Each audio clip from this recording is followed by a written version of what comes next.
Dude, I did this so bad. We don't want to look like to your crew chief here. Yeah, we don't want to look like we're soft. Yes, is it you or the car? Oh, yeah.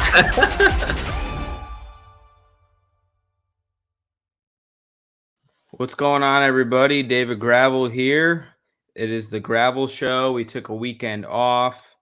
Had some stuff to do. Had some stuff going on at the house. Got back from the holidays, Chili Bowl, all that good stuff. But we are back. Have a lot to talk about this week. Have a lot of awesome people coming on today. Really excited for that. First off, we're going to thank our sponsors. We're going to start off with Marlowe's Metal Fabricating for being a supporter for the last 2 years, Dover, Pennsylvania. They've been a supporter of ours and really good guy. Help us out with little parts here and there. But if you need any metal fabrication in the central Pennsylvania area, give him a call. Also, Lake Home Retreats in Wisconsin. You guys want a cool Airbnb for the summer, going to watch some World of Outlaw races, check out Lake Home Retreats. And we're got to promote the Huset's Hustle, the High Bank Nationals, the Jackson Nationals, and the Huset's Shootout. And all those tickets are available at HusetsSpeedway.com.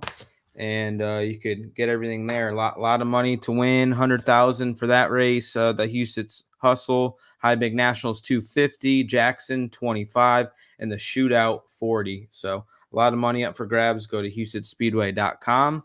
And yeah, the Chili Bowl went by since I was gone. Obviously, I ran the Chili Bowl. My prelim night, I ran fourth, which I thought was a pretty strong effort.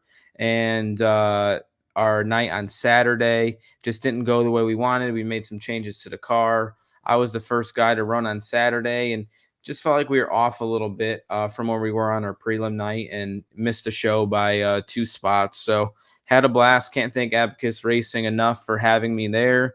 It was good to be back at the Chili Bowl after taking the year off with having Levi. Yeah, Logan Seavey is a 2-time winner, second in a row. They're, I believe won the Race of Champions, won their prelim night, and they won Saturday. They were on it. I really thought Buddy was going to be tough to beat, but they didn't count that lap that Buddy led, gave the lead back to Logan, and he took it home. So one of my teammates, Michael Pickens, made the show. Me and Sunshine did not. Showed us that we were a little bit rusty in midgets, but all in all, it was a good time, and can't thank them enough. So today we have 3 people on the show. We have Todd Quiring, owner of Huset Speedway, Jackson Motorplex, and my boss, owner of Big Game Motorsports. And then we have Jason Reed, the general manager of Knoxville Raceway. And we have Kasey Kahne, longtime NASCAR driver, World of Outlaw car owner, Sprintcar car owner, and a current sprint car driver as well. So let's bring them all on. What's going on, guys? How are you? Doing good. Doing good. Todd, you're muted just next to your name. All good. Thanks for coming on, guys. I appreciate it very much. There's been so much going on in the last couple of years of motorsports and sprint car racing in general.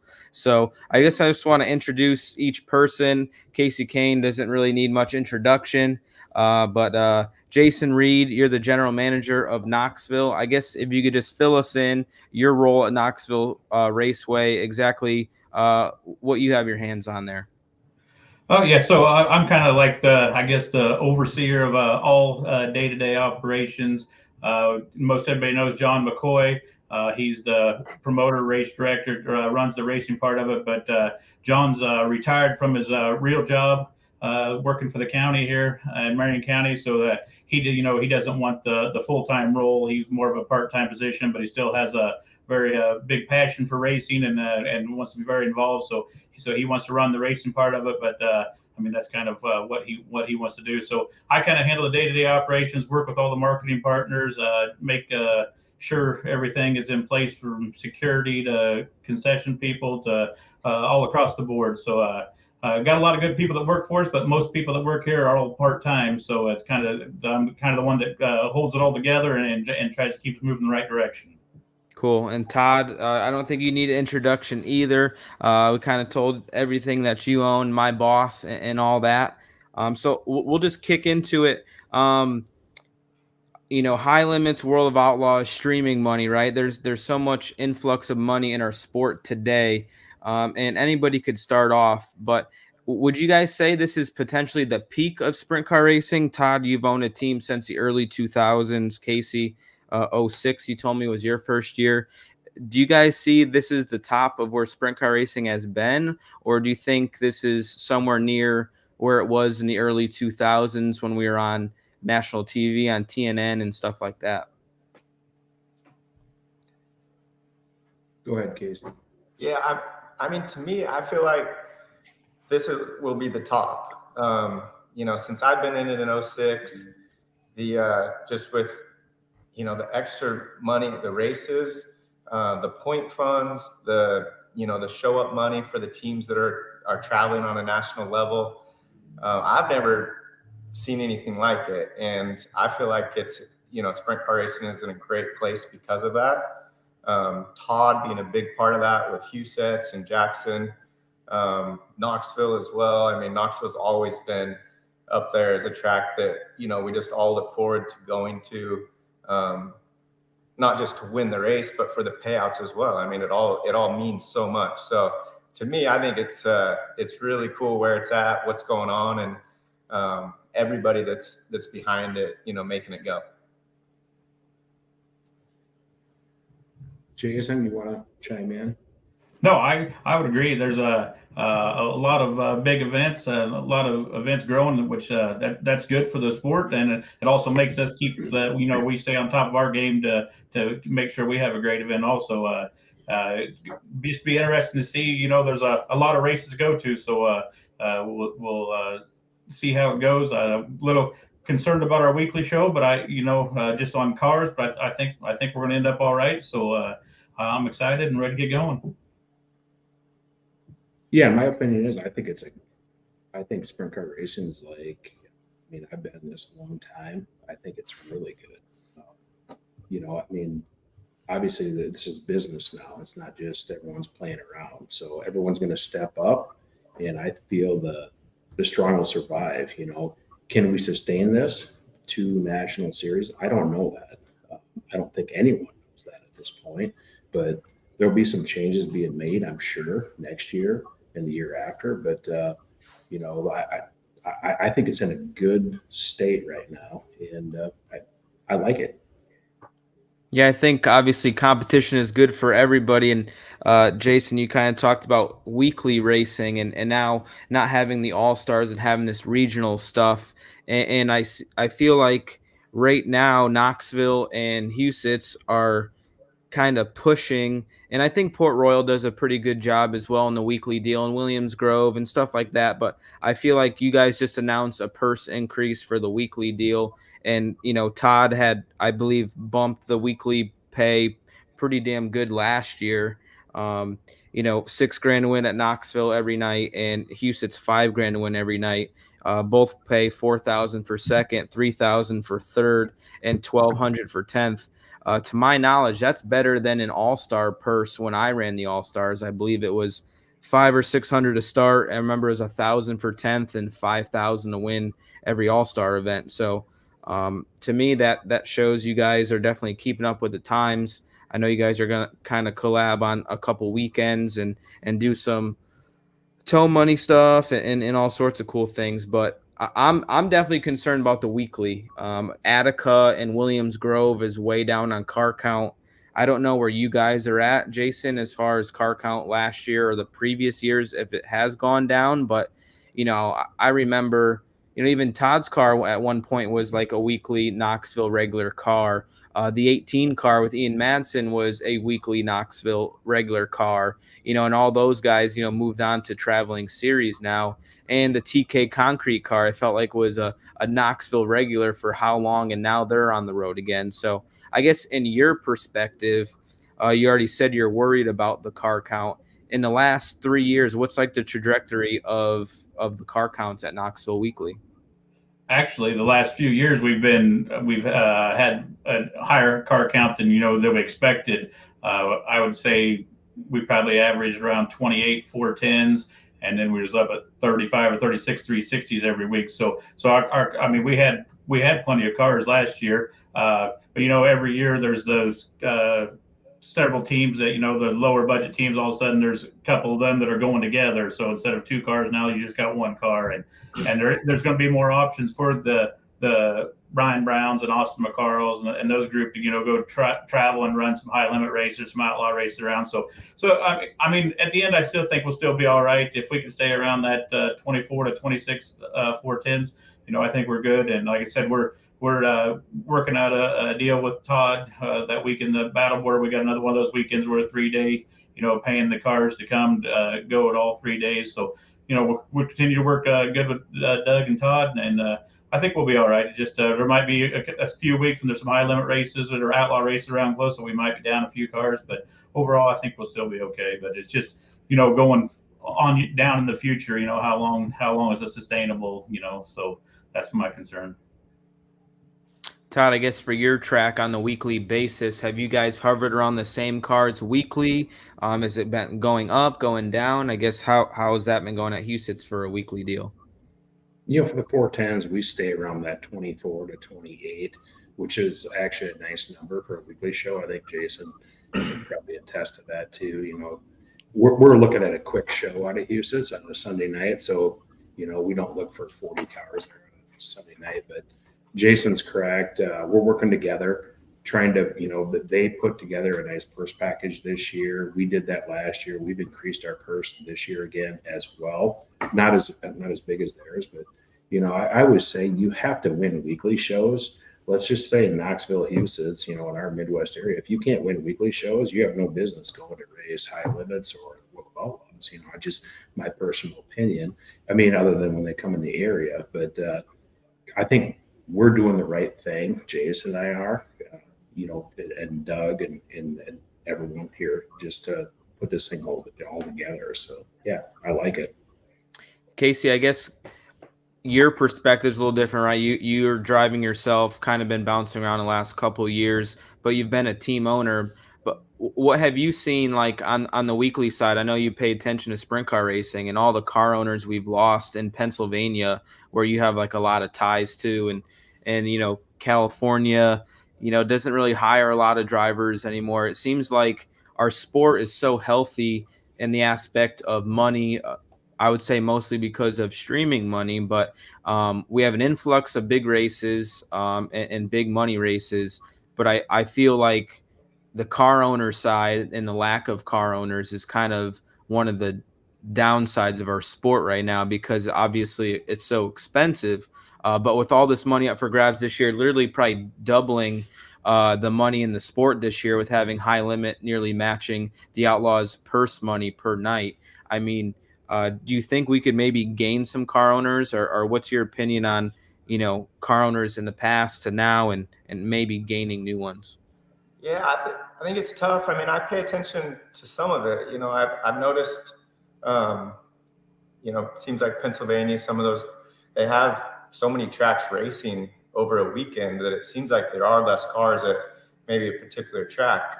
But when the Outlaws go to town, or the high limit race was in town last year, there's tons of cars. So there are still owners. There's plenty of drivers, still owners up there. But on a weekly basis, yeah, I think everybody kind of splits up and goes their own directions and races when they want as well. I know for myself last year, I did pretty sure it was 3 at Knoxville, weekly shows.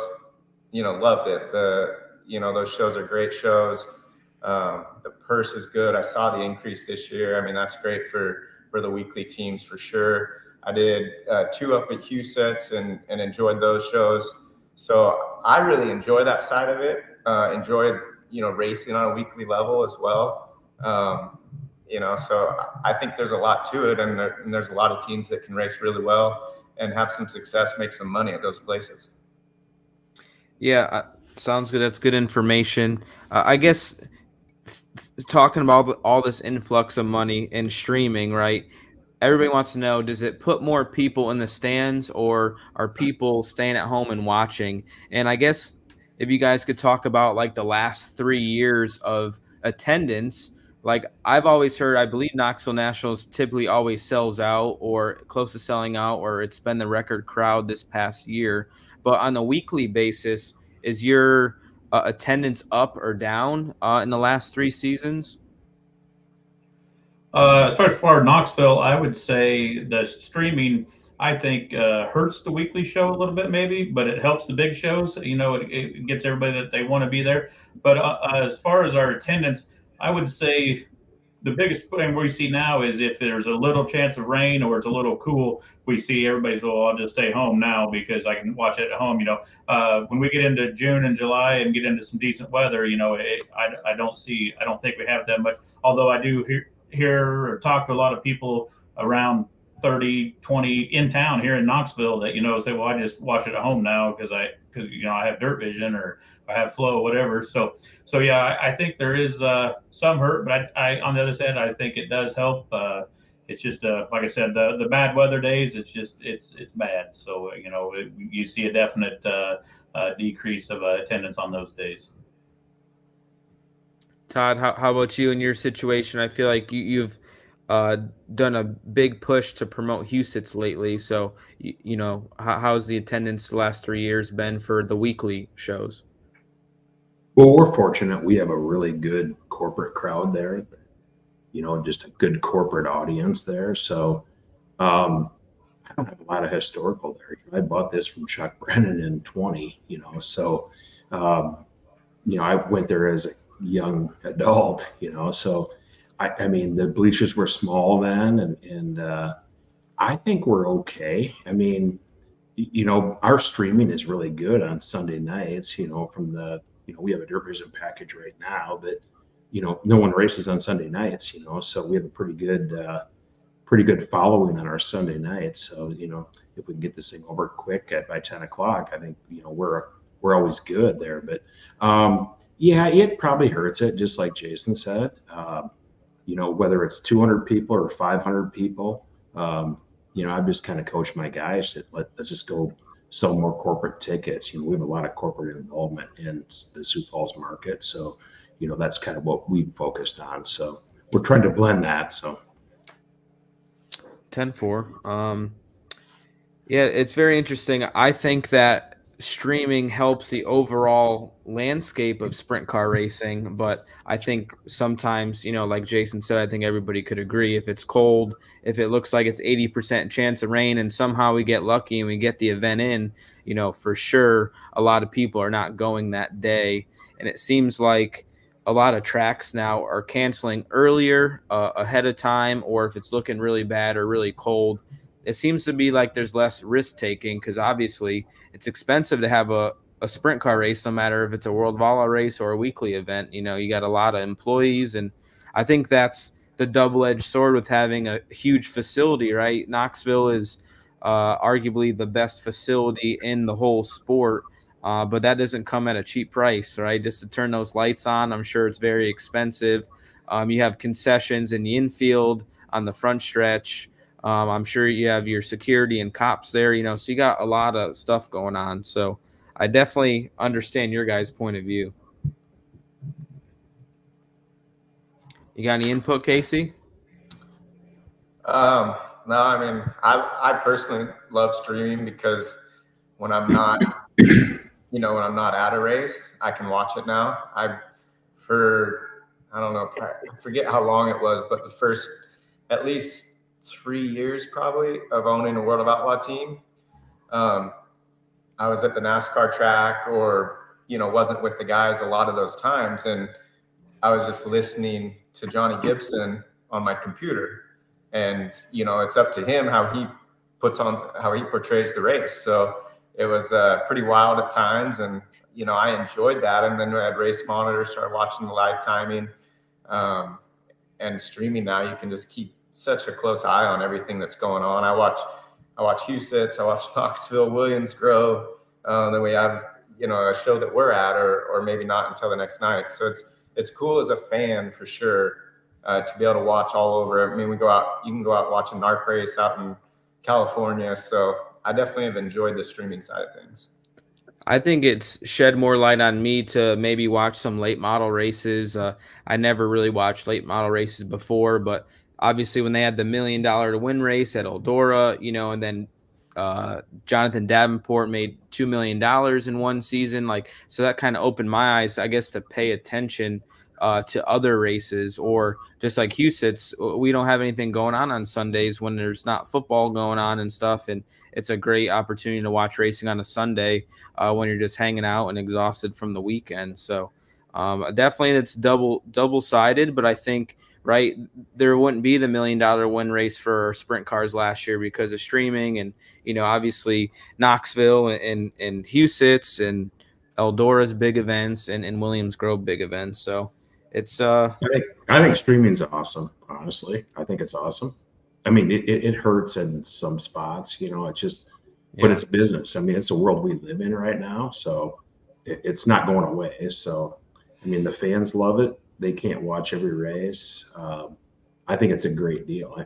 As a car owner, I'm not flying to 80 races a year and 90, so I love watching it. So you just have to adapt, I think, and I think Knoxville's doing that, and I think Houston's is doing that. Jackson, Eldora, I think everyone's trying to adapt to it in their own way. So I think it's here to stay. We just need to figure out, what is the right sweet spot in the middle of that. So I think it's here to stay. It's only going to progress. There's no doubt about it. So. For sure, I feel like we're all going to adapt, and I think that we're learning every season, right? This is uncharted territory this year with 2 national series that we've never had before, more 6-figure paydays than we've ever had. And we're going to find out if that is feasible for the landscape of sprint car racing or not, because in the past there's been, roughly 3 crown jewel events. And now we have probably about 15 big events this year on the landscape of the year, with obviously Knoxville week. Todd's got 2 really big events.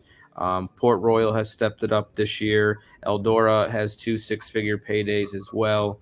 And then you got the West Coast races with the Dennis Roth race, and then the Gold Cup and Skagit. So it's going to be interesting to see. There's so much racing going on. Do the numbers keep going up on the streaming side, or eventually does it get saturated? It's going to be interesting to see. But with technology, I would say the common fan, I think, has Dirt Vision and Flow.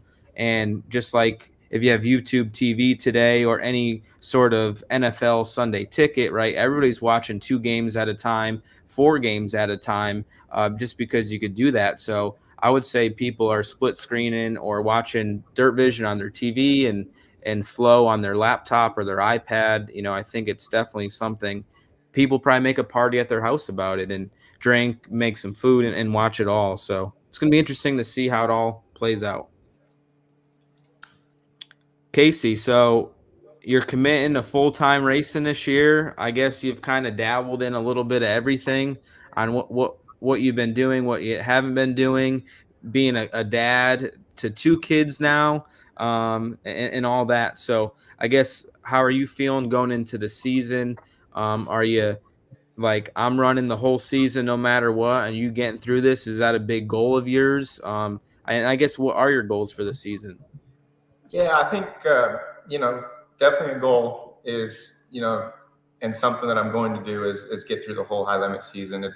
It's less races, 60 shows, more weekends open to, make up my mind. Do I want to go race somewhere else? Do I want to go on vacation? There's options. So I really like that side of it. I like the owner's side as far as what high limit racing is bringing to the table for the owners. I like that for the future of sprint car racing. And so, yeah, I'm getting behind that, excited to do it at a full-time level this year, and see what happens. And I, like you said about 2 kids, without Amy, who's like into it as well, and then Anna and Tanner love it. So, and we enjoy traveling together, all the stuff. So it works out really well. If they weren't all into it too, it wouldn't be possible these days, for sure. No doubt. I guess I'll keep asking you questions, but it puts you in a unique circumstance. Obviously, your driver, Brad Sweet, you've been a friend with for a long time. has this unique opportunity with Kyle Larson being his brother-in-law, the great relationship he has with Flow Racing, and he's promoted World of Outlaw events and got to learn the promoting side, and obviously running Silver Dollar Chico here the last couple years. Was it kind of not a tough decision for you, but does it feel weird that a Kasey Kahne car won't be on the World of Outlaw Tour this year? Like, I don't know how many years straight a car has been on the World of Outlaw Tour, but obviously you're excited for what is happening and what's available to all racers. But was it weird for you? Was it odd? Was there some awkward conversations? Like, how did that all go for you? Yeah, I mean, I think it's definitely, a little bit different. Looking at it, we've had 1, 2, or 3 teams on the national World of Outlaw level for 17 years now. So 31, I was looking at it, 31 total teams over 17 years have been full-time that we've put out there, KKR has. So, that's a lot of opportunity, and we've enjoyed every bit of it, so it's definitely different to move on and do something different. But on the same hand, it's still, a very high level sprint car racing. I love what High Limit is doing, for the owners. It's something that since I got out of Cup, I've, been in, every meeting and trying to make sense of owning a sprint car as much as we can. We've always tried to run it as a business. We've had great partners and sponsors and,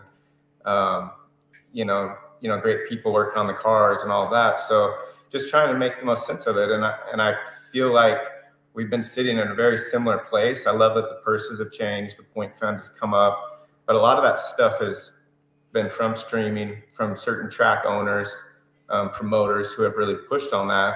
And then, competition. And, I think that's a big part of it with High Limit Racing. So I like their charter system, and I just wanted to get behind it and do something different. I feel like that's a great opportunity to, hopefully get ahead of, where sprint car racing is headed in the future. For sure. Thank you for the honesty and the insight of that. We have our first paid question from Sprint Car Guy 57 too. So maybe he's a Kyle Larson and David Gravel fan. I'm not sure. But it says, Kasey David, as a driver for each race, how is money split for everyone on the team? We'll start with that first. I'm not going to say what I get paid, or Kasey's probably not going to say exactly what Brad gets paid, but the window here for drivers are anywhere from 30 to 50%. It's very rare for a guy to have a salary, but I would say that 30 to 50% range. Some are on a tier deal depending on where they finished. Some people are on a flat rate. But Kasey, I guess you got any input on that? Yeah, I think it's, there's a lot of ways to do it and to look at it. I feel like the driver is so much of a part of that, right? And over time, their performance, how they take care of the cars, the equipment, how they work with the team, what goes on there. I think there's a lot that lies behind that. I love when we go out to Washington, I've always put in an incentive for my drivers. If you win in state of Washington, there's a bonus there because that's my hometown or home area, so, there's incentives to put in, there's a percentage, and just what the car brings in, the performance of the driver, when they can perform. And if they're with you for a long time, you want to take care of them because they do such a great job. He's won about 120 races for KKR since he's been part of KKR. He's won 90 World of Outlaw races and about 30 other races. So, I always want to take care of him. I want to take care of our employees, everybody that we have, as much as you can, and still get to, make it to the races, enjoy that. The next part of the question, Todd, could we see any future adding to Husits such as grandstands or camping? Yeah, 100%. For sure, grandstands, for sure, camping. I bought the 50 acres across the road, so we can see some things going to happen there. We're just going to keep building this every year. I could see having grandstands all the way around the corners and backstretch for Husits. So, kind of like a Bristol. But, on dirt track racing, the corners aren't that conducive to mud and so forth. So you got to kind of be mindful of that. So yeah, 100%. We hold 10,000 now. I would like to hold what Jason holds, and I think we will at some point at Knoxville. But we're just going to keep growing it every year and continue to build the events. So for sure on camping, we have plenty of room to go across the road, that type of thing. So. And don't you have a project going on now, Todd, with, I guess it's helping the fan experience and stuff like that off of Turn 4? We do. We're building a new race shop up on the hill for you guys, so that's all part of like what Kasey said, treat your guys good, treat your driver good, treat your crew good. So, I mean, we don't need to get into a whole bunch, but, like the details, but I think we treat our guys good. We give them flight money. We give them, a lot of different perks. So we're building them a nice race shop up there, which is kind of probably a hobby deal for me too. So, but it'll all be good. So yes, and Turn 4, we're going to build a fan experience area out there too. So yeah, we're going to continue to build Houston's. I look at it as people talk about crown jewels. I think there's only a few crown jewels right now. You got Knoxville, you got Eldora, you got Williams Grove, and I think I'm going to draw the line there right now. So no one else has really continued to step up. I don't feel we're in that caliber yet, but I'm going to get there someday with Houston's, and Jackson's a little bit, further behind, but, we put Houston's on steroids. So we're going to get that to, in the top, 3 or 4. And I don't think you can have 20 crown jewel events. I think you can have, some secondary events, which is all good, but, I just think, you got to respect the crown jewel events that are there right now. And I don't think we're part of that yet, but we're going to try to get there. So.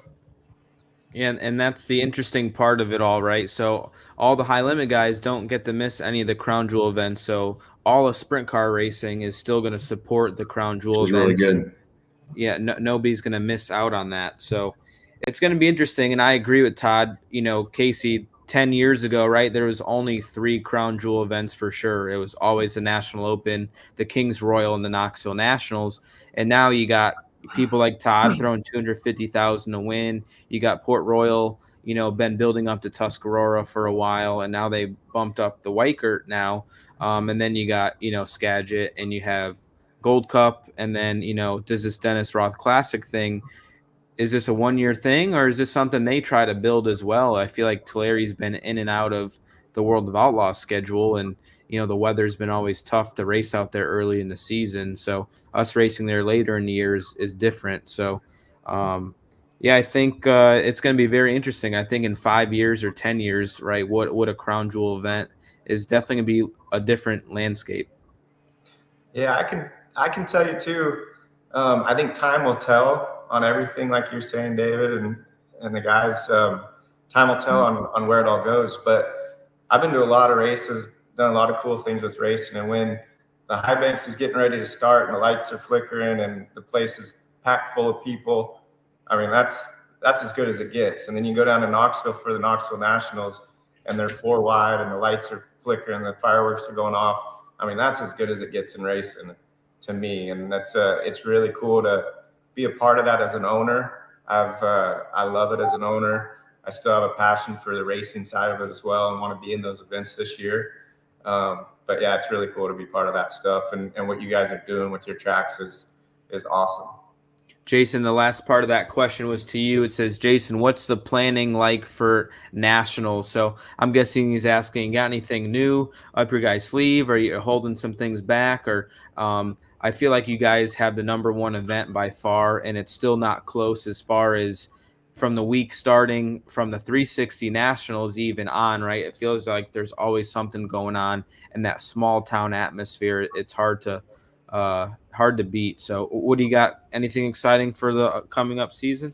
No, we're still working on a lot of that stuff. That's what a lot of people ask me, when do you start planning for the Nationals? I mean, we were planning for the Nationals this year, during the Nationals last year. We see stuff that worked or didn't work, and we got to change there. But we just continue to try to we added the open to the public press conference this year. A lot of people like that, to be able to. Before we always had everybody stand at the door and you had to have credentials to get in, or a driver or owner or something. So something like that. So we're just always trying to add more fan experience, kind of like what Todd said. You got to create it, and we're trying to do it a whole week long, or even 10 days long if you're taking the 360 Nationals too. So yeah, it's a nonstop planning event. Get a lot of people's ideas, of what they think would work and what work, and then just sort through them. What can we do and what can't we do?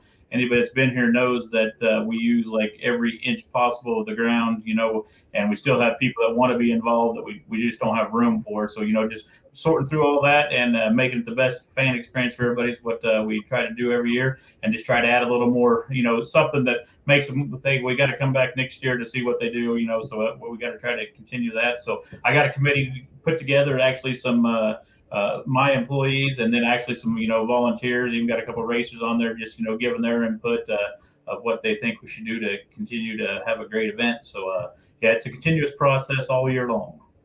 I appreciate what you guys do. I'm sure you guys want more camping area off of 3 and 4 there. It's always about impossible to get a spot there. If you had, I think, 1,000 more spots, you could probably sell 1,000 more spots on your grounds. Yeah, I would like to figure out how many campers are in town and yards. I mean, I know Todd's got a lot down here that he bought, so he has a place to park. That was a smart one 15 years ago, Jason. I just bought my lot. Yeah. But yeah, I would like to just know how many other campers, are spread out through town, in the county, everywhere around. Because yeah, like you said, I think we could sell another 1,000 if we had the ground. The problem is 100%. Yeah, I appreciate the Kid Zone every year. I donate about an hour and go play basketball with the kids. Now, I will say, I'm going to give you a little feedback that I feel like we need a safer area to play basketball, because those concrete poles, I mean, you could definitely get hit pretty hard there. So I think we need a little bit better square, or maybe a basketball hoop on the side of a barn, maybe. Yeah, we actually have that on our list of trying to find a better area, because we have talked about that very thing. So that is on our list. All right, cool. But I appreciate what you guys do. It's the best week. Everybody gets butterflies when they're there, even before you start racing. It's a great time. So you're a hot topic, Jason. The next question is towards you. Dutch 4625 says, Jason, as someone who always wanted to attend the Knoxville Nationals, what planning advice would you give us as a first timer, any tourism groups?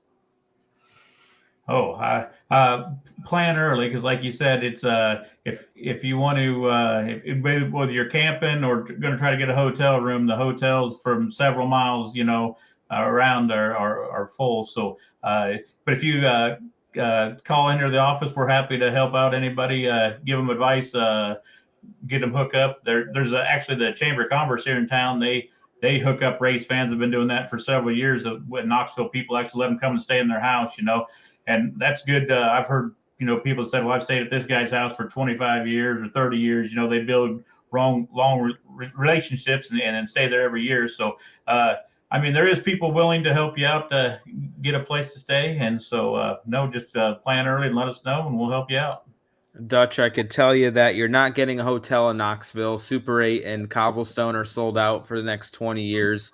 Yeah. We actually do like an Airbnb. We've been in for about 10 years that actually views the lake. You take a right at where Udders used to be, that steakhouse. Right off of that road, we've stayed at Airbnb there, and we love it. And I know like somebody like Brock Zierfoss, I'm not sure what family he stays with, but he's been staying at a house and kind of has a second base in Knoxville. And I know a lot of people do the same. So I like Pella. If you've never been and you're looking for a hotel, I like Pella area. The little downtown square isn't a bad little spot. Yep. A couple good places to eat. I would definitely recommend that. But if you get a house in town, I think that would be the best, because you get the real feel on all that stuff. Real feel, yeah. We got another one. Luke says, thank you all for what you do for the sport. Mostly Todd. I grew up going to Redwood Speedway, and they haven't had sprint cars for a while, so it puts a smile on my face when Todd brings big shows around here. Todd, where is Redwood at?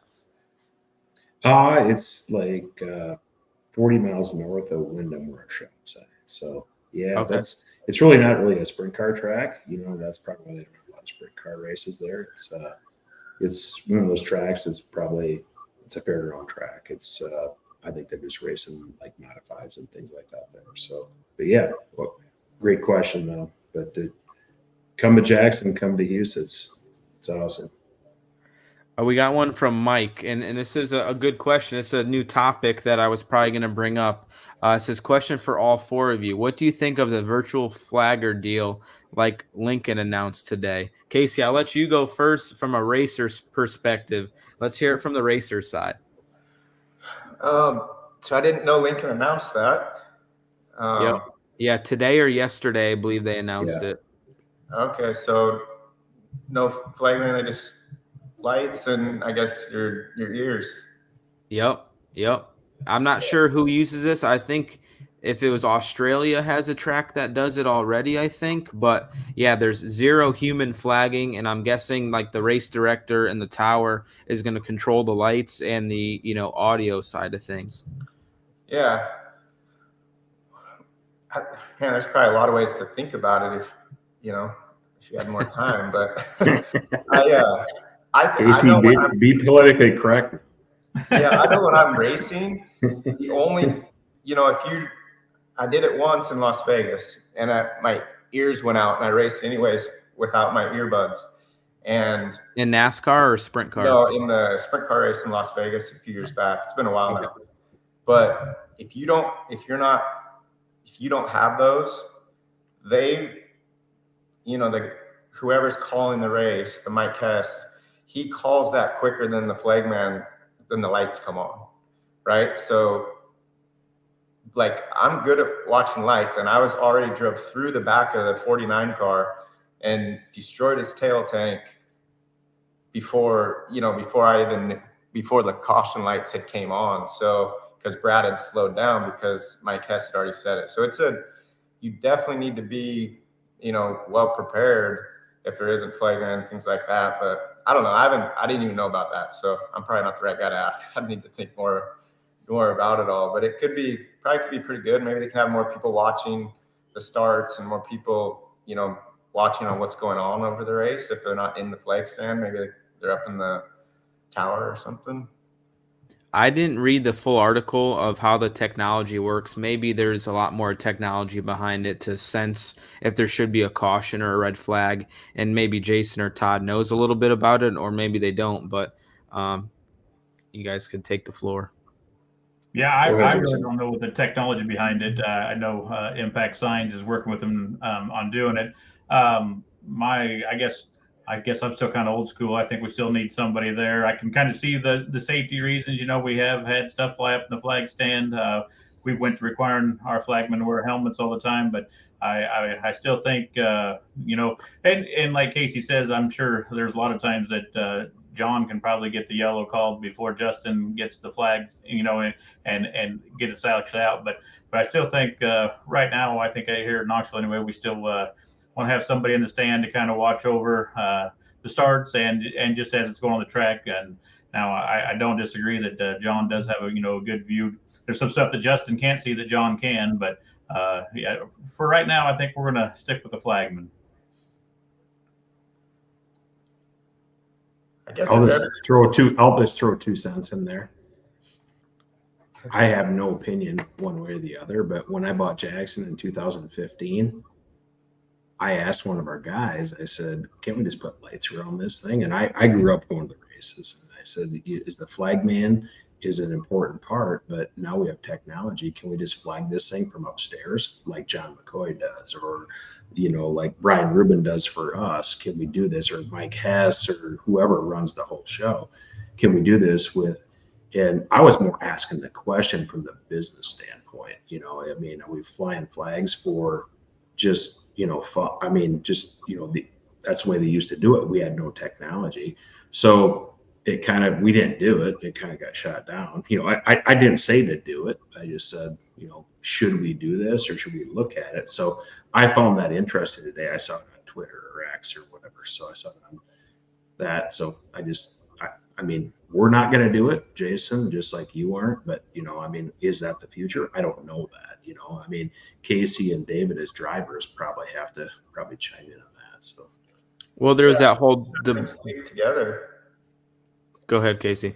I think if everything's linked together, it could possibly be, really good. With technology and things, it could, as time goes, I could see being a good direction. But yeah, I mean, I think everything has to be perfect, for that to work. And so often the flagman isn't part of, what you see as a driver. You're seeing a lot of other things throughout on other parts of the racetrack, as you're racing and there's a caution or, whatever may happen. So, yeah, I think green flag starts, you would watch the flagman in a lot of situations. And after that, that's probably about it. Yeah, like for me, a flagman on the starts, Knoxville's a little different because I think how they call a weekly race is different than a World of Outlaw event, as I believe the flagger, it's kind of more based off the flag, I believe, where a World of Outlaw event is always at the line and they got to be side by side at the line. So I feel like a flagger is probably less crucial than maybe, I think like NASCAR goes off, there's a zone and the flagger kind of has to make the call as well. But in sprint car racing, we have the race director, I feel like overrides, I think, the flagger. Again, I don't know how that all works. I don't own a racetrack, but I guess my concern is, could it malfunction? But, people can make mistakes and hit the yellow or the red lights by accident as well. There's the human error on that side too. So I'm very interested to see how it works. We raced there, I think, only one time at Lincoln. So I'm very curious to maybe learn more about it. And, obviously nowadays it's all about, getting robots in your companies and having less people work for you, it seems like. So maybe it's just the future of, maybe racing. Maybe they're ahead of the curve and everybody's going to do this one day. But I definitely would like to see how it works because I'm not really totally understanding it currently. So it's definitely something different. It may come to the fact too. I hear all the outlaw teams, everybody are having trouble finding crew guys. I've had the same problem, with officials. I've got people that's worked here for, one guy's 45 years. I don't think you're going to find those kind of people that's going to dedicate every weekend to a part-time job like that anymore. So it may come to a time where you have to start cutting out some of those jobs just to have enough employees to run the show. Yeah, that definitely is a great segue to one of my topics. Is crew guys, right? I feel like Kasey has developed, I feel like, a farm system by accident to NASCAR teams. It seems like anybody that works for KKR goes and works for a NASCAR team. I feel like, it doesn't matter if you're Todd Quiring or if you're Chad Clemens or if you're the 18 team or JJR or TSR. It's very rare to find a guy that's been in the sport 10, 15 years as a crew guy. It seems like people pop in for a couple years and move on or start a family. There's a big sacrifice on the crew guys. And I could tell you from my perspective as a driver, the crew guys have it the worst. They sacrifice the most time. They get paid the least. So I don't blame them. I'm never mad at a guy to go better themselves and go try something different and start a family. But it's definitely one of those, I would say it's the second biggest problem or maybe the first biggest problem in the sport, to a car owner and stuff like that. But yeah, crew guys, Kasey, I'm sure you probably have made incentives to keep people, but maybe it doesn't matter. And I think you don't have any of the original KKR guys anymore, right? You used to have Rob and Justin Adams were your guys that were there for 10, 15 years. And now you kind of have all new faces. Yeah, we have new faces. And, Eric Pretzman, he's been there the longest at this point. So it's a pretty fresh crew. It's not easy by no means to get the guys. We just finally got our third guy on the 9 car this week or last week, and we're excited about that. So we're whole now. We're in a good spot. But yeah, it's a tough job, and it's travel all over. Live with 1 or 2 other guys all the time, whether you're driving the truck, sleeping in hotels, working on the cars. It's kind of the same 2 and 3 guys, all for 9 months. So it's not easy. I feel like there used to be a lot more people interested when I was younger. Like, I wanted to do it as a kid. Like, I wanted to race, I wanted to work on the cars, I wanted to do whatever it was. And, I don't see as much of that anymore, but maybe I'm missing it. But that's, I don't see it as much as I thought there was when I was younger. And my brother and, my cousin Willie, like all of us, we just wanted to work on a sprint car, as soon as we got out of high school, or race one and do that and travel. Yeah, I talked to Willie at Chili Bowl, and he's like, every time I go to a race and see the KKR guys go to the shop, he's like, I don't know anybody anymore. He's like, all these people, I don't even know who they are. Obviously, he knows who Eric is, but it's crazy to think, right?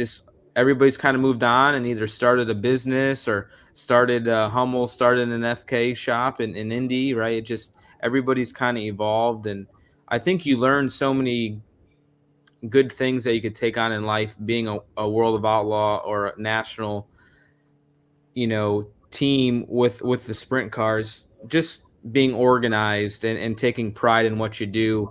There was a big difference from an all-star team to a World of Outlaw team in preparation and cleanliness and just how to do something right and taking pride in things. So I think a lot of crew guys have taken that to whatever they do down the road. And I know there's been a lot of successful sprint car mechanics doing stuff after racing as well. So I guess, Todd, what have you seen? Obviously, it seems like it's always a little bit of a turnover in sprint car racing.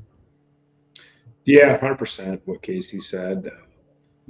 Honestly, back when Craig Delansky and Sammy drove for me, and we were challenged to find crew guys as well. And, we didn't race the World Outlaws in the mid 2015, 16, because we couldn't find crew guys.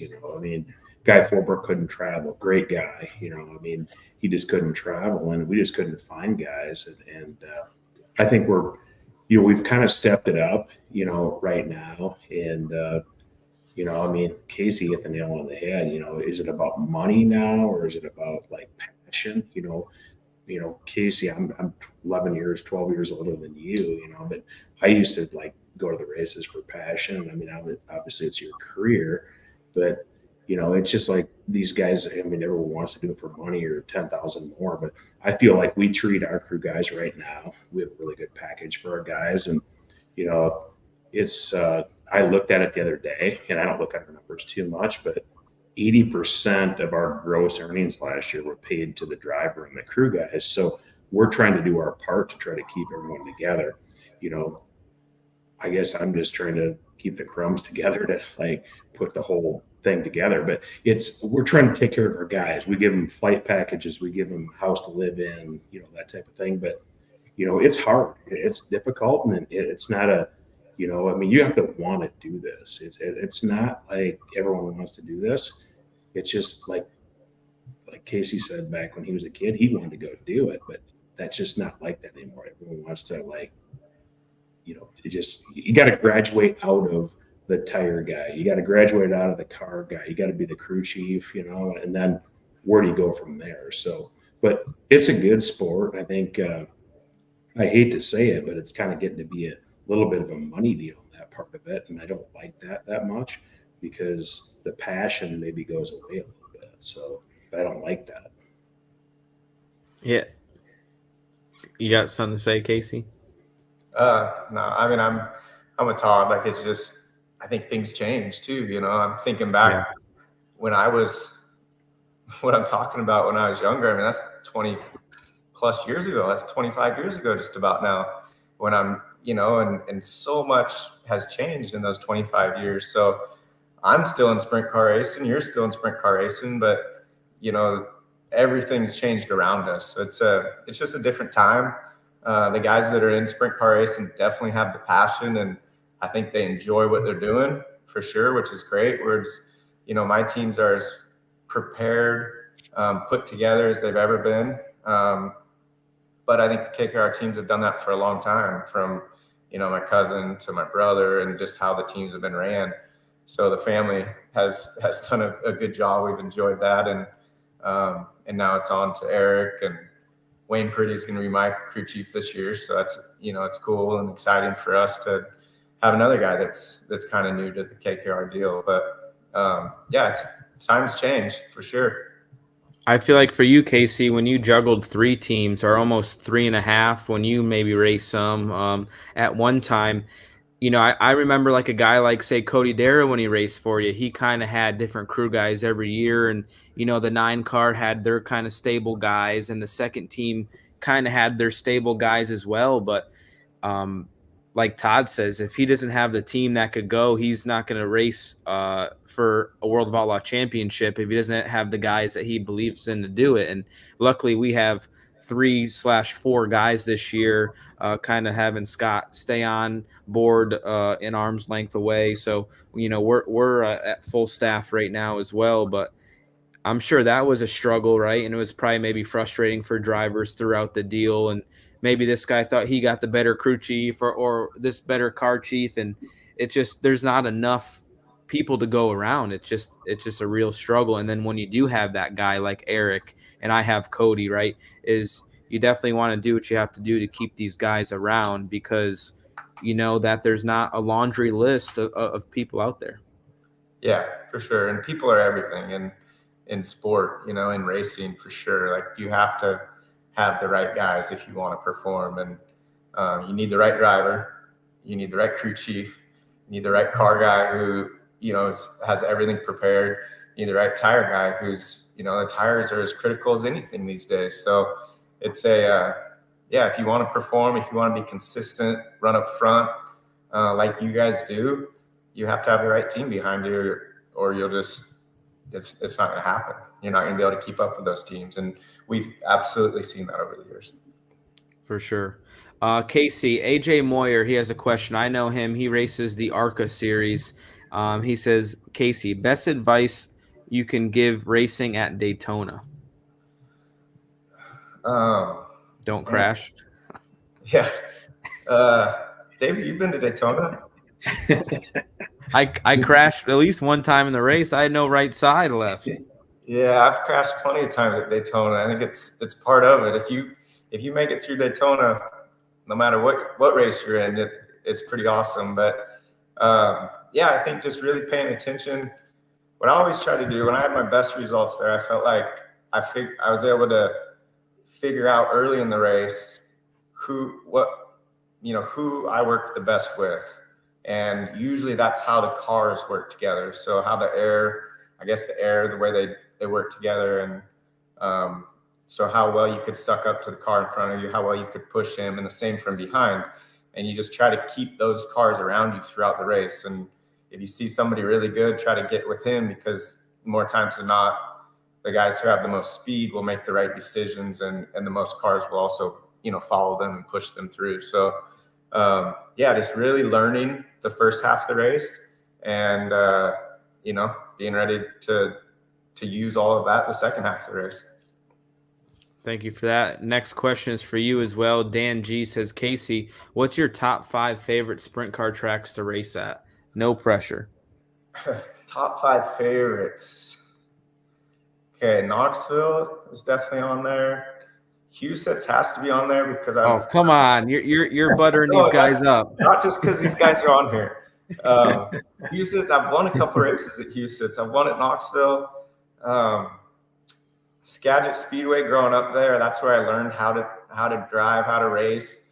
We went back there last year and felt really good and enjoyed those 3 nights at Skagit. Looking forward to it this year for $100,000 to win with the High Limit Show.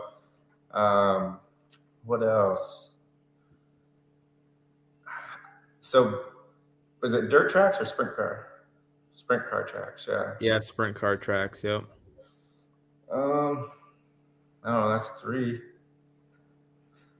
Devil's Bowl's pretty cool, but it's gone. Yeah. Let me think. Volusia's always good to start the year. Like, I always look forward to going down to Volusia, starting out the year there. Eldora is a great track. I used to love Attica. Like, that was one place that I really enjoyed racing at, was Attica, but anymore, I'm not sure it's it's a struggle, but yeah, Attica used to be a lot of fun for me. Felt like you could really move around. I think Port Royal these days, you can really move around.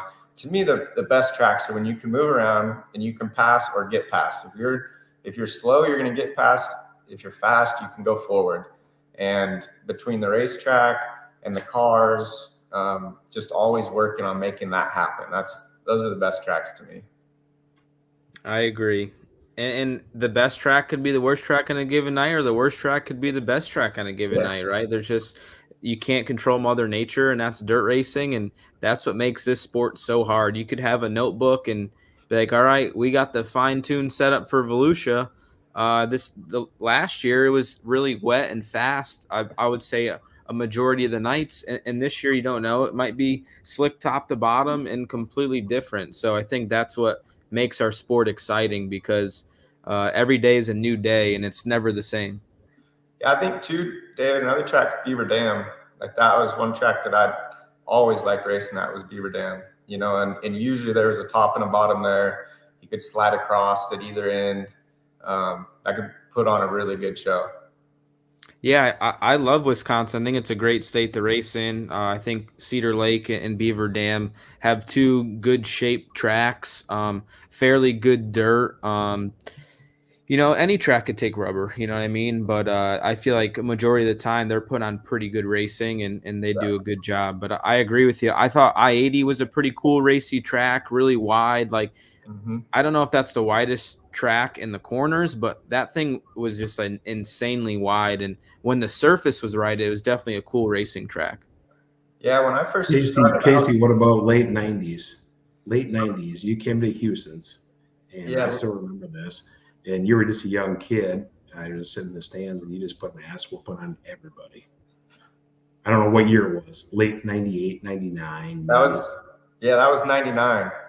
99, yeah. 99, and that was a 23 car, I think. 23K. And that was a great track that night. Wide, awesome. Slide jobs. You're up in the fence, yeah. Yeah, that was a lot of fun. That same year, Eagle Raceway was great. It was similar, top, bottom. That Eagle can put on, really good shows as well. That was my rookie year in sprint or in quarter midget racing. I was 6 years old then. Really? And I remember that was the year Tony Stewart, he was rookie in NASCAR, rookie of the year in NASCAR. Okay. Yep, pretty cool.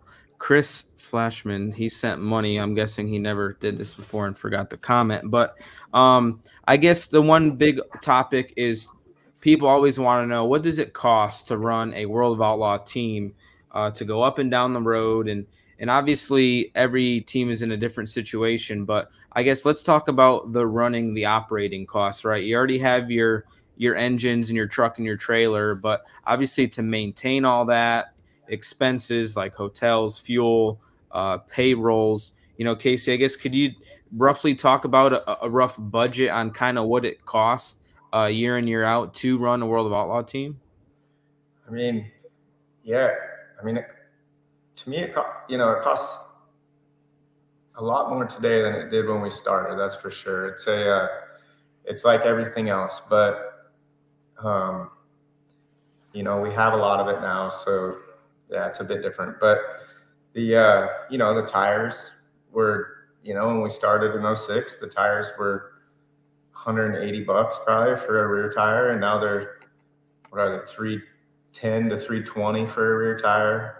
Diesel's $225, and now it's $450 to $5. So I think hotels is something, just getting from track to track and being able to run that national deal, and the lodging and things. I mean, I remember hotels when they're $70 to $80, like $80, for a room, and now you're $180 to $200 all day long. So everything is just went up, but that's no different. I mean, that's in racing, that's in everything, and I think everything these days. So I love to see that the purses have increased, the point fund has increased, the show up money, all that stuff, that helps being able to run at a national level for sure. Todd, I guess you got anything to put in or could throw some figures so I guess people could maybe just understand. Everybody says, oh, $1 million or 200,000 or 2 million. Do you have any input on that you'd like to share? I mean, yeah, I'll be pretty open book about it because the only sponsors really have is Billion Automotive, and they're a good friend and we partner in a lot of things. So, I mean, Kasey's right. You build this thing for years. You just don't all of a sudden go buy $2 million worth of equipment and engines and cars and stuff. You just kind of go, you build it through years, and he's done that too, and I've done that. And you can do it all kinds of different ways, but at the level, like Kasey's doing with his team and our team and TSR, and I don't want to single out anyone, but the top 5 teams, if you want to start this thing from scratch, you're probably looking at a $2 million investment, to have everything. I mean, David, you know this as well as I do. I mean, we rotate 9 to 10 engines, and they're 75,000 to 80,000 a piece, so, but you don't do that all in 1 year, then you have a refreshing and so forth. So it's not all expense in 1 year. Mike Galvin just quoted me a new Featherlight for $775. I know some teams have bought some this year, so, I mean, it's just, you don't have to have that to run the World of Outlaws. Different teams are in different situations. I mean, I have a lot of businesses and different things where it makes sense for me to buy that kind of stuff and build a team, and it's just everyone's in a different situation. You can go race high limit World of Outlaws with $200,000-$300,000 worth of equipment, but I think a lot of teams, and I can't speak for Kasey, but I mean, we spend about $1 million a year, and because I don't have a lot of sponsors, and it's me and Houston Speedway. We've chosen to go that path. We could probably go get a bunch of sponsors, but it's probably right at $1 million a year if you have the equipment, 700 or whatever. Like I said, we pay our guys good. Kasey said the tire bills have gone up. It's just hotels. It's expensive. So, I mean, that's really what it is. Do you have to spend $1 million? No, you can probably spend 300,000. But what I want to say is if you can't win a weekly race at Knoxville, Houston, Williams Grove, I don't think you should go on the road. I think you should. I'll take Austin McCarl, for example. Very good example. Good kid. He stayed around. I think his dad did that for years, and Terry used to drive for me, and we were partners on some different things. I think he's doing the right thing. I mean, I'm not just singling him out, but because I don't sponsor him or anything, but he's racing Knoxville. He's winning a championship. Now he's going to go on the road. I wish more kids would do that, find a sponsor to do that, and then go on the road. I think the high limit deal is opening up more boundaries for that. So you race local, you go and race your national series, but you don't need to spend $2 million. It's just, it's expensive. There's no doubt about it. Kasey has way more connections and sponsors than I have, but that's what it costs. It is what it is. But yeah, you kind of segued into something, I wanted to talk about is, new guys starting, or you see maybe rookie kids hop on the World of Outlaw Tour and only last 2 years and then leave the sport. Kasey knows, right? When you retired from, NASCAR and went and raced a lot of World of Outlaw races, how hard it is night in and night out. No matter how talented you are, what your resume says, you look like a guy, Alex Bowman, trying to dabble in sprint car racing. And I know at say Florida, he couldn't qualify for an event at Volusia because it's that hard and competitive. Somebody that I love dearly, Clyde Knipp, right? He's a great person and grown so much from the beginning, but he just jumped out to the World of Outlaw Tour and spent so much money making a lot of mistakes. He had to, quit driving and go the crew guy route. And now he started a carbon fiber business and he's doing just fine. But I think, for me as a driver to tell other people if they ever ask for advice, you got to have 3-4 strong years of driving a wing sprint car, and you better be successful doing it, because if you don't and you come on the World of Outlaw Tour, you running last or 15th or not making shows is really hard on the financial side. If you're footing it yourself with a family deal and not having big time sponsors, dollars and cents wise, you are just spending a godly amount of money and not putting any back in at all. So it's definitely hard to see some people make decisions that they do, and everybody could do it. It's a free world, but that's just my opinion and advice for young drivers trying to make it. Yeah, I think too that, the confidence side of it is a big part of that. As a younger guy or an older guy, you come out there and, when you show up and race a little bit here and there at some of your favorite tracks, it's one thing. But when you go and you have to run every night with that traveling tour, who those top 4 or 5 guys, 6 guys are so consistent. They have the right teams. The driver has the experience that he's been out there probably longer than what you've been racing. And the teams are the same way, right? They're built that way. So it's definitely a very tough step to take. And then you do miss a race, your confidence goes down, you're on 15th, things happen, you get in a wreck, things like that. So it's a tough deal. It's neat to see young guys attempt it here and there. And some of them pulled off, some of them don't. But overall, I think it's a tough deal because of the experience and also just the teams that are put together around the particular driver. I think all that goes a really long ways. So before that, Chris Flashman sent money, but then sent the question after, and it was for you, Kasey. He said, "How is the T-shirt business?" The T-shirt business is cool. Kahne screen print, we've enjoyed it. We started out. We've done a lot of art, done a lot of really nice shirts. We do, from screen print to embroidery, all the mugs and stickers and all of that. And it's been a challenge. There's been a lot more to it to learn the business than what I kind of expected at the start. But I've enjoyed it. And I think every year we get closer and closer to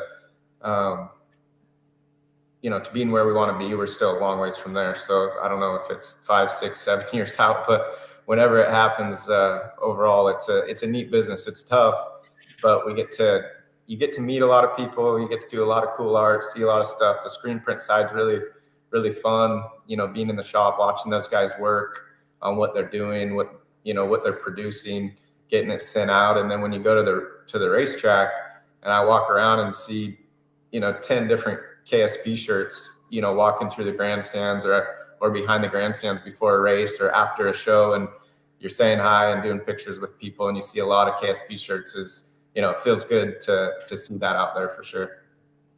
I want to talk about something a little juicy. Maybe you could give us some behind the scenes, but Devil's Bowl, when you and Brad got together, were you yelling at Brad? Was Brad yelling at you? Like, who got the blame at the end of the day? Like, to me, I don't think it was anyone's fault.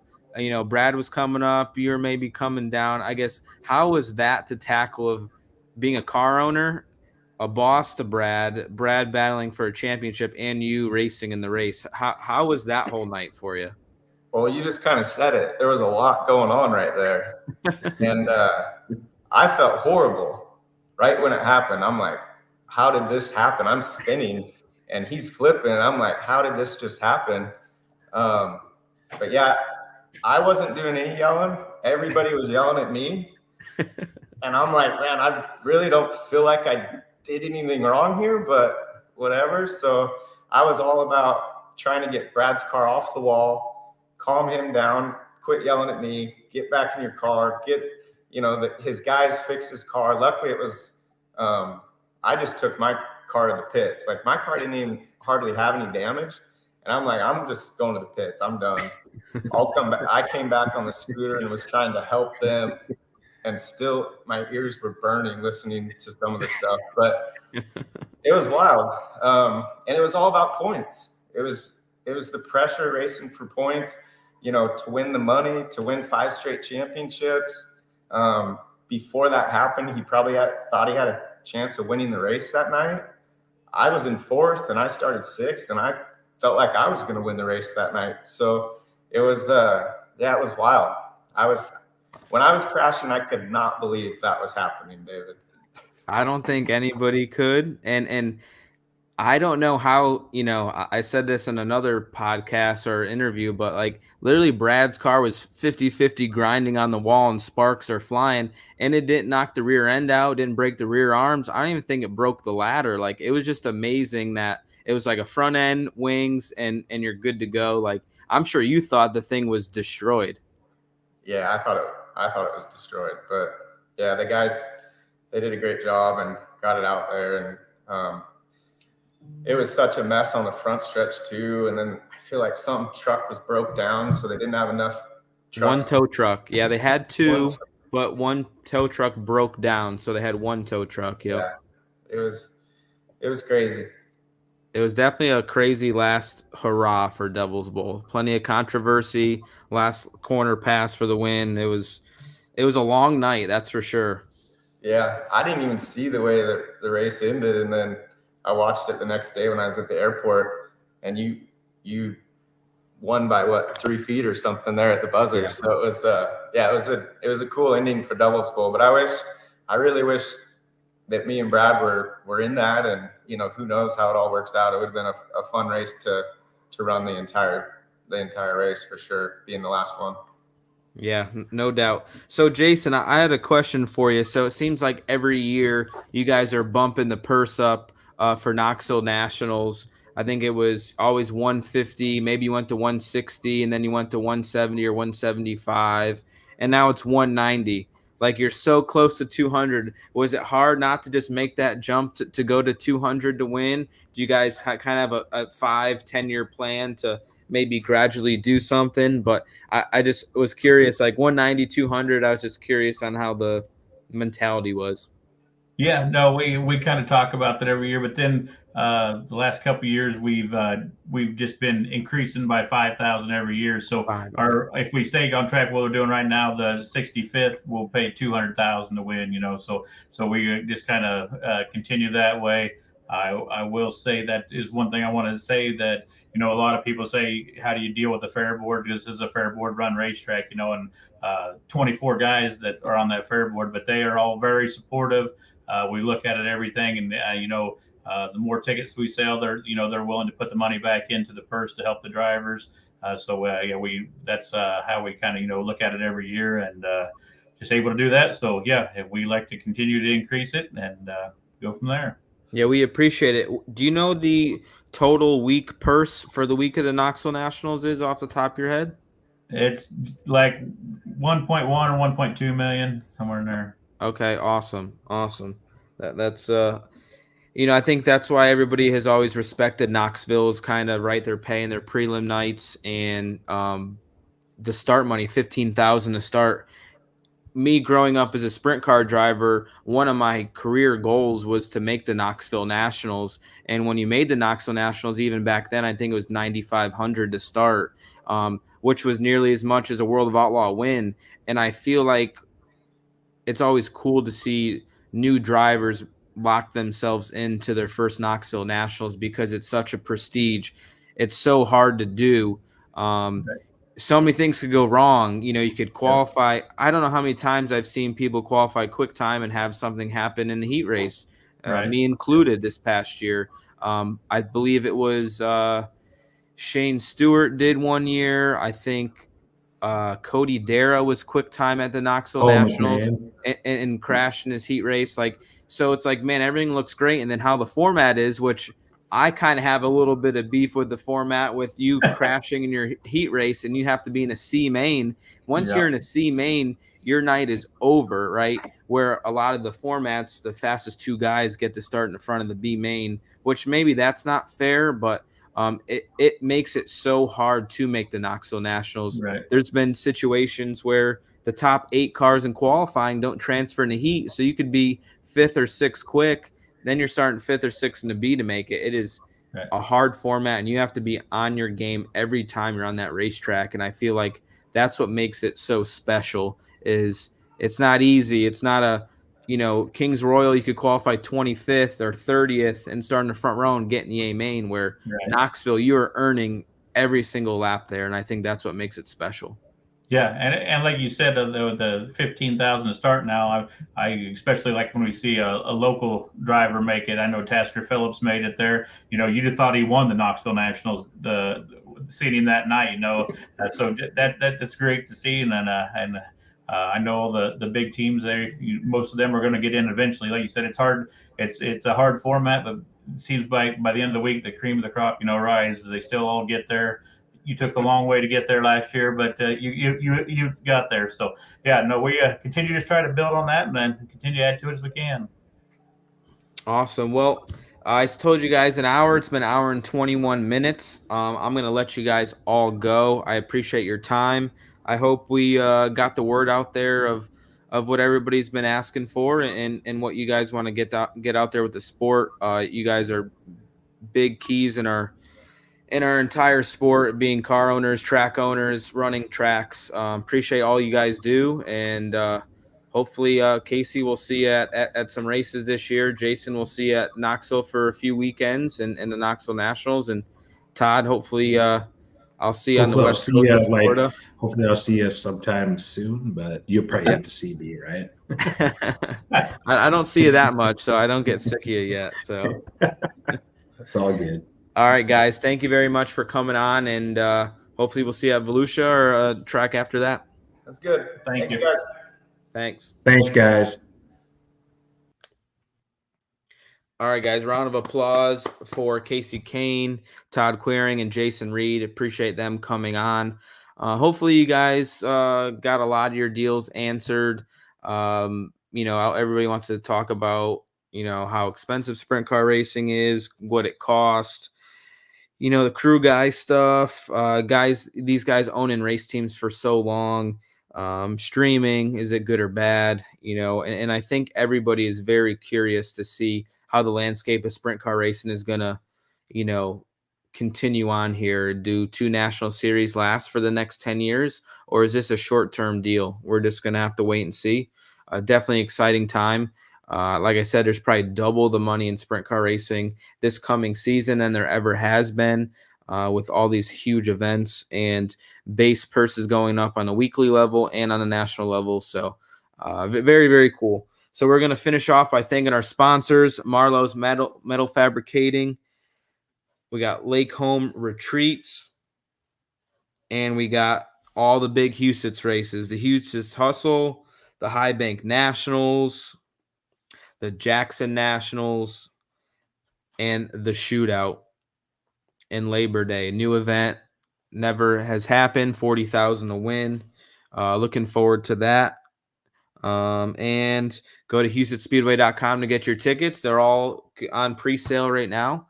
And that's going to do it, guys. Next week, I'm not sure who we're going to have on yet, but everybody's been requesting Cody Jacobs and Kyle Ripper. So if they could have a schedule open for me next week, we'll hopefully have them.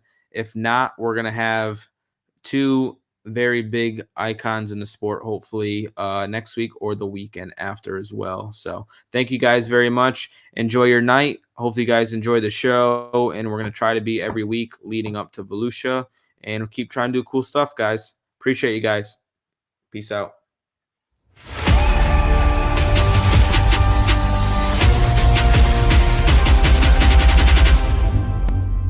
Dude, I did this so bad. We don't want to look like to your crew chief here. Yeah, we don't want to look like we're soft. Is it you or the car? Oh, yeah.